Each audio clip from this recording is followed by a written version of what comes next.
All right. Again, live at Belly Dance Geek on Facebook. Still a learning experience for me. All right, I'm going to give it just a second here.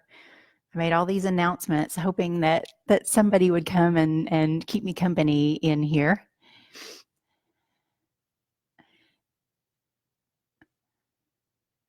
All right. So we'll go ahead and get started. I'm Heather Wayman, and I'm the director at bellydancegeek.com.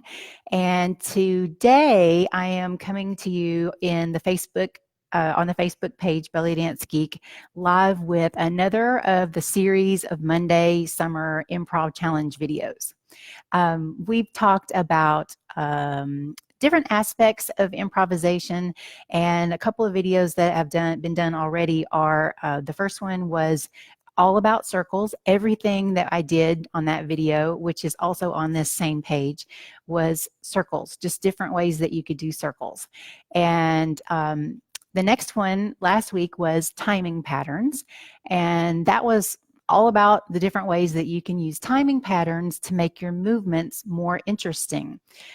Because with improv, it's so easy to think that you're boring your audience and you have to throw in more stuff.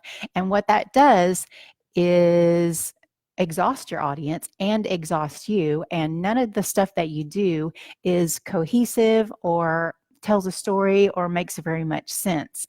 And quite frankly, it doesn't feel very good when you're on stage or you're dancing improvisationally somewhere and you have this constant feeling that you need to do more, and it's not good enough. So there are different approaches to improv, and one of them is just put on the music and let whatever comes out come out. And that's one approach, and it's a very valid approach. Of course, I think a lot of people learn that way, and they just cut their teeth and jump into the deep end of the pool, so to speak. But what if there was another way to do that and to learn how to dance improvisationally and have maybe go from more of a foundational aspect instead of jumping into the deep end of the pool? And that's what we do here at Belly Dance Geek. We like to focus more on the how and the why of belly dance and instead of the what. And what I mean by that is, there are all sorts of different learning styles, and some people are great if they see something and they absorb it and they just go and they do it, and it's fantastic.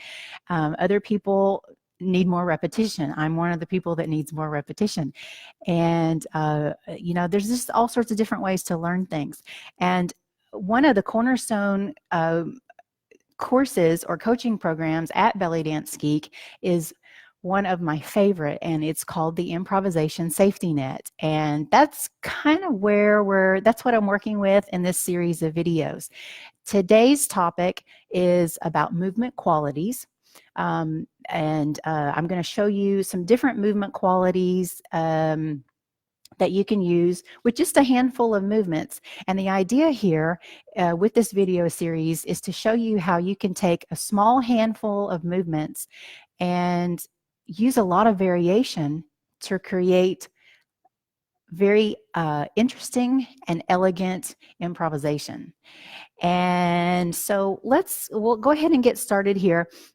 Some different qualities of movements, and this is not all of them. You could probably think of more. This is just the top 6 that we've come up with here.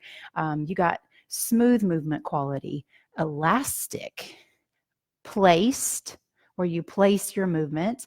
You can also do movements in a bouncy fashion. And we also have sharp movement quality, and locked movement quality. And I'm just going to do a little demonstration of these movement qualities. And then at the end, I'll do I'll do a couple of 3 different movement qualities, and I want you to tell me in the comments which ones they are. So for instance, if I was going to do a smooth movement, let's take snake arm, for example. So just one side here, and it would just be a smooth movement. Yeah? All right. Now, if I wanted to make this same movement more elastic in the way that it looks, I would engage the muscles in my arm, okay? It's very subtle. I don't know if you can tell. So smooth, engaged. This is going to be elastic. So if I get elastic with this movement, I can change the way this movement looks just by changing the way that I use my body. All right, so I'm not going to change the speed or any other variation. I'm going to go from smooth to elastic. Yeah, so you can see how it changes the look of the movement. All right, and then if I used both arms, okay, so this is going to be smooth. And then I'm going to change to elastic.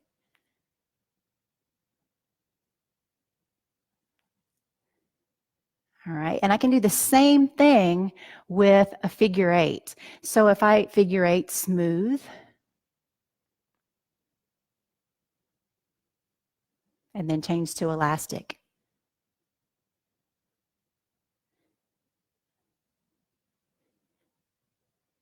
And then back to smooth.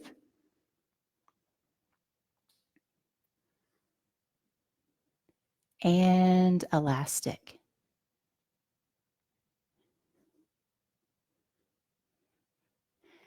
So what I've done is I've engaged my core more to make that elastic, real gooey, like stretchy feeling and movement quality visually in that movement. Okay, let's see. So let's talk about placed. This is when you would take a movement and you would actually place it somewhere. Yeah. So let's talk about hip drop. We'll use hip drop for this. And so I will place the movement, and you probably already know this one. This is just a front, side, back, side. But I'm putting that movement where I want it. Yeah. Okay. So that would be an example of placed. Okay. Now I'm going to use this same hip drop, and I'm going to demonstrate bouncy. So bouncy is going to have a reverb quality, one that doesn't stop. It just kind of like boing, boing, yeah. So bounce, bounce, bounce, bounce, right?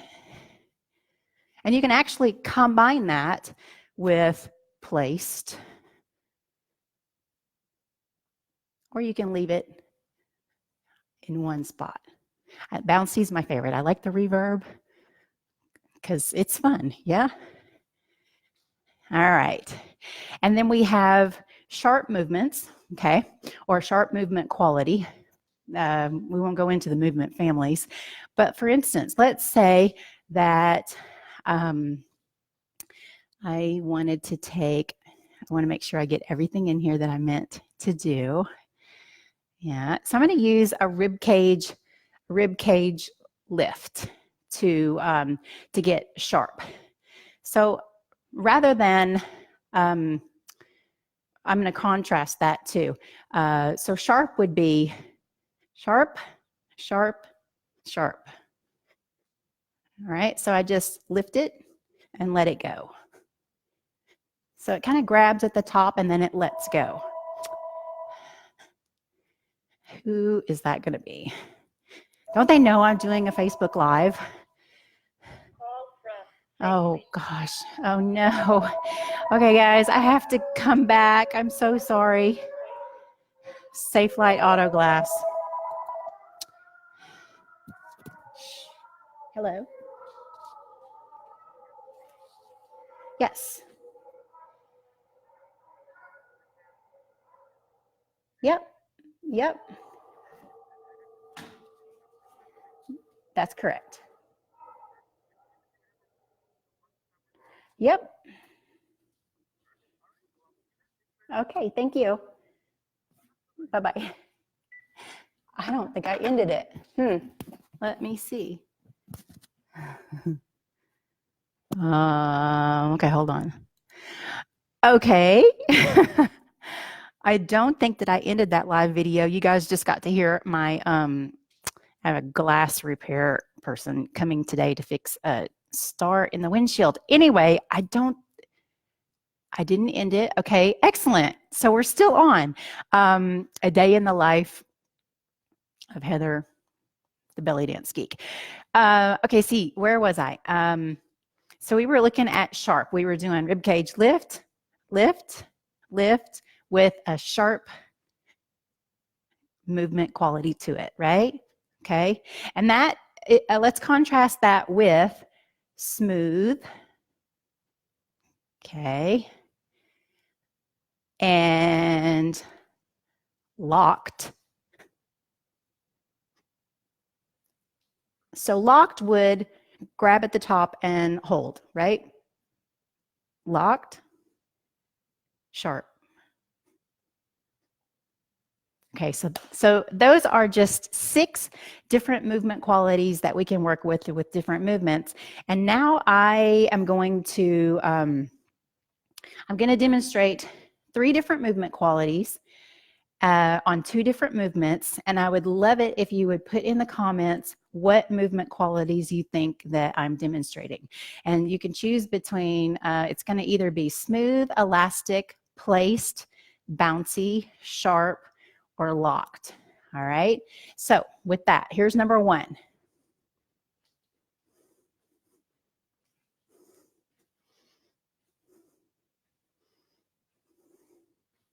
Okay. Here's number 2.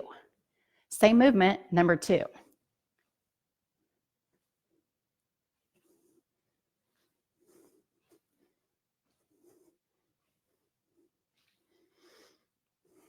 All right. And number 3. All right. So we're going to go.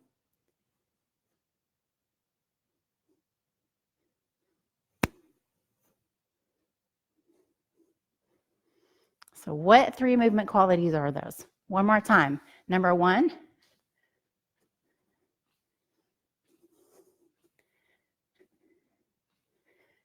Number 2.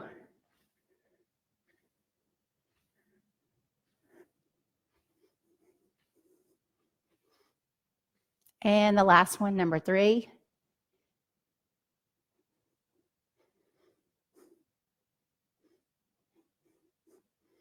All right. All right. So if you would like to learn more about improvisation and more ways of how to do it without feeling like you're jumping into the deep end of the pool, check us out at bellydancegeek.com/improvisation safety net. And I will put a link to that in the comments. We've got a new run of the Improvisation Safety Net Coaching Program starting on September 7th, running through November. I believe that the end date is the 15th. And there's also going to be a bonus Zill week in there if you're interested in the premium package. So check it out. And thanks for watching, and I'll see you soon.